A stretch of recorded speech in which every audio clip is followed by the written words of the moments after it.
Jambo la kushangaza na kushtua ni kwamba Shani hakuwa anasongwa na maji. Alikuwa anapumua kawaida kabisa chini ya bahari, kana kwamba yupo nchi kavu.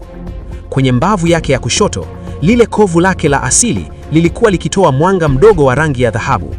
Sauti ya mwanamke iliyosikika awali ilikuwa ni ya malkia huyu. Alinyoosha mkono wake na kumgusa Shani kwa upole. Malkia wa Nguva. Miaka 30 iliyopita, mwanadamu alitupora lulu yetu ya uhai na akaitumia kujijengea utajiri wa nchi kavu. Lakini damu hailipwi kwa pesa, inalipwa kwa damu. Malkia alimtazama msaidizi wake, Nguva mwingine mwenye uso wa kivita. Mimba zake 8 tuliziharibu, lakini hii ya 9 tuliiacha ikue ili atuzalie mrithi wetu. Huyu mtoto ni nusu mwanadamu, nusu bahari.